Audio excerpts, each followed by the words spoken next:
We don't tell the right stories.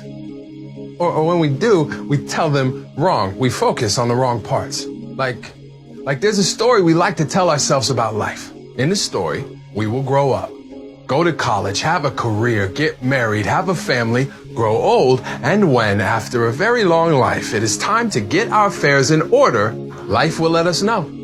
As if death will be so kind as to warn us, he will inform us, like when at the end of a trip, a text arrives, an alert to our phone that says, say your goodbyes, tend to your home, contact your lawyer, settle your affairs.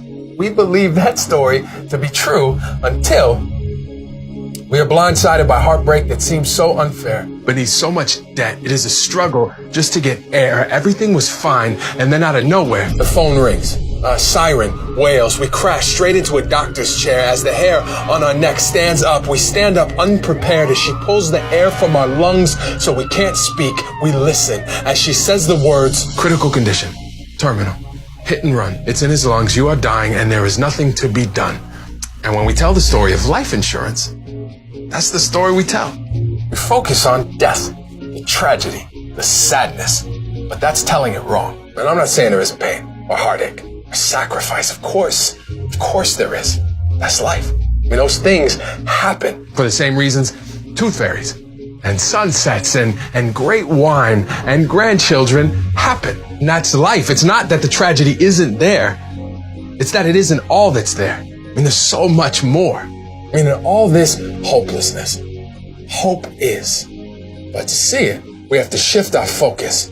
Like standing in the middle of a burnt out forest, only we don't notice. Instead, we are drawn to where a perfect blue crocus lifts up its head to remind us that on the most tragic days, after we are dead and gone, life will find a way to go on. I mean, sometimes what happens in a moment stays with us for years, and yet the living must lift the head.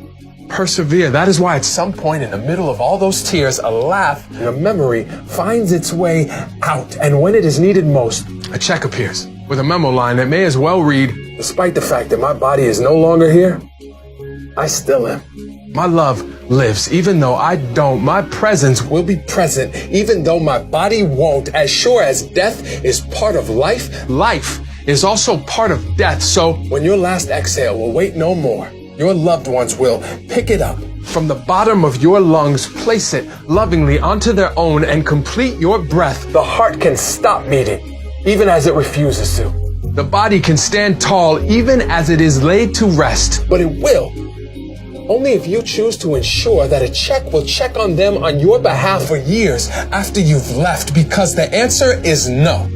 When the question is, are you interested in preparing for your death? But when the question is, do you want to take care of your family? The answer is always yes. If you ask my dad about dying, he will tell you he doesn't worry about his final resting place.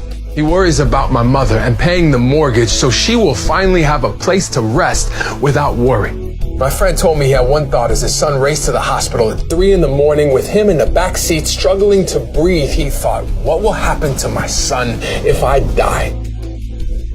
I mean, that's life. He told me later. He said, that's how it works. Real love means it happens to you both. We don't buy car insurance for when we get hit. We buy it for when we hit someone. We don't buy life insurance for when we die. We buy it for when they don't. We buy it because when we love someone, we want to protect them from any added despair, any hardships that can be spared, to experience the happiest moments, even when we won't be able to experience them beside them. And it gives us comfort to know if we aren't able to have those moments, we can provide them. I mean, moments like walking down the aisle, right? Or the first grandchild born, moving into your new dorm, eating together as a family, hanging pictures on the wall of your first home. In all of those moments, Dad is here. Mom is with us. Ethan lives. It is because of Susan this was possible. In all of those moments, we are none of us alone. This is not about memories, but what our lives are able to become. This is about understanding that when you love someone, you do whatever you can to help them, to hold them, to enfold them in the truth of this immutable fact. Life insurance is the final loving act of a person who at the end didn't see flashes of his own life. Instead, he saw the future he wanted for his parents, his kids, his wife, and he knew that if their pain could somehow be lessened, their load perpetually lightened, then perhaps their grief will be less sharp than it might have been. And by preparing for what might be, despite being frightened, it's like taking your loved one softly by the wrist, holding out the life insurance as a gift and saying, This is for all the flowers I would have bought. These are pennies for all of our children's thoughts, the mortgage for the house we finally got. I don't know if it's enough, babe, but it's a lot. Please use it to make the life we dreamed about exist. And if our kids ever wonder if I love them, you give them each a kiss while clenching this life insurance policy in your fist, and you tell them there is no doubt he loved us. He did this